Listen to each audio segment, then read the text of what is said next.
Hi guys, it's Patti Robertson again with PMI Virginia. We are a property management firm in Hampton Roads, Virginia. We handle everything from single family houses up to apartment buildings. And today I wanted to share with you how we set our rent amounts.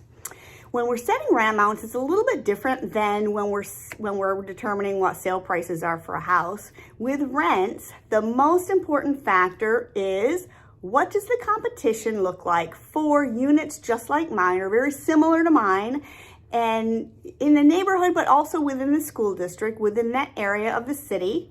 And what does it look like at the time I go to market? Bedroom size is the number one determining factor, and bathroom size, and if there's a garage, more so than square footage. When you're selling a house or buying a house, square footage is a significant factor in determining value. However, in rents, it's a much less factor. Bedroom size is the most critical factor. People are not gonna pay more in rent because a house has a couple hundred extra square feet.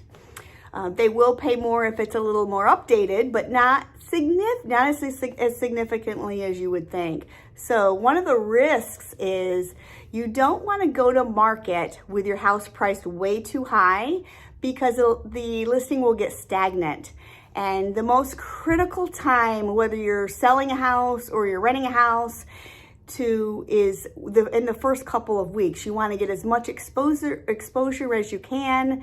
And if the risk you have, if you go to market with your house price too high, the listing gets stale and it doesn't get as much exposure. So the result is going to be that it will be on the market a lot longer. So if you consider, let's say the market says that your house should rent for $1,500 based on what the competition looks like now, but you really want to get $1,700 or $1,750. If you were to put that house on the market and it takes an extra 60 days to rent your house, what are you losing in rents by losing 2 months rent versus just going to market at the lower price? A lot of people try to set the rent amount based on their expenses, based on their mortgage plus property management and whatever other expenses they have, insurance. And honestly, guys, nobody really cares what your mortgage amount is but you. I mean, I know it's important when you're the homeowner and you're paying the bills, but when you are the tenant, the renter just cares about what value am I going to get for this $1,500 that I'm going to be spending on rent. So they're opening up their phone and they're, looking through one of the rental apps and they're looking at what houses am I going to go see this weekend. I'm going to be in this part of town, in this school district, and I need this many bedrooms and baths, and I want a garage or I don't want a garage. Those are critical factors. So you really need to know, what does my competition look like on the day I go to market? That's the most important factor. I'm going to give you an example of something outside of the housing industry to maybe you can relate to this. Let's say you have a favorite pizza shop and they're moving their location to the shopping center next door, but they're going to have a 6-month overlap. So for 6 months, they're going to be operating 2 identical pizza shops, except one is a lot prettier. He's in a brand new, this pizza guy, he's in a brand new shopping center, 1 door down. But the rent is significantly more in the new space, but he thinks it's going to be okay. He thinks he's going to get a lot more business.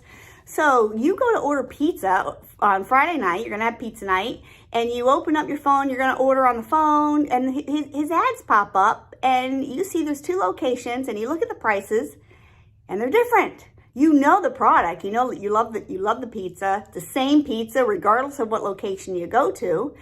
But if you order at the old location, it's $10 for the pizza. And if you order from the new location, it's $15. So you call the shop and you inquire, I don't get it. This is the same pizza. Why are you charging a different price? And the employee explains that, well, the rent's a lot more in this location. So the owner said we have to charge more because we have to get more for rent. So in reality, from a consumer standpoint, the only difference is when you go in to pick up the pizza, the new shop looks a little prettier. So as a consumer, when you're getting ready to order pizza, knowing that the product is fairly, it's the same pizza, where are you going to order? Are you going to go with a $10 pizza, or are you going to go with a $15 pizza? Well, in the rental market, it's the same thing. So consumers are looking for a 3-bedroom, 2-bath house in ABC school district, and they look and see what the competition looks like. And if all the houses are in the 1450 to 1500 range, and you're at 1750, you're not even going to be considered. They're not even going to open the ad to look at your pictures to see how pretty your house is. It's not going to be relevant. So guys, I'm just encouraging you to be realistic about your rent amounts. There are a lot of property managers out there that will choose to, unscrupulously, in my opinion, take your business and say, oh yeah, we'll put it on the market. And then your house sits for 90 days without a tenant, and you've lost way more money than you would have if you were smart about setting your rent price and being competitive. It's not just about the expenses at all. It's about, what does my competition look like? What's my time of market?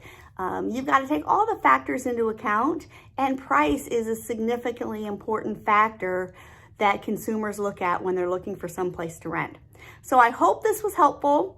If you want to find more about us, take a gander on our website. We have all of our property management prices out there and all of our service options. We're right at PMI Virginia.com. We appreciate you watching, and we'll see you next time.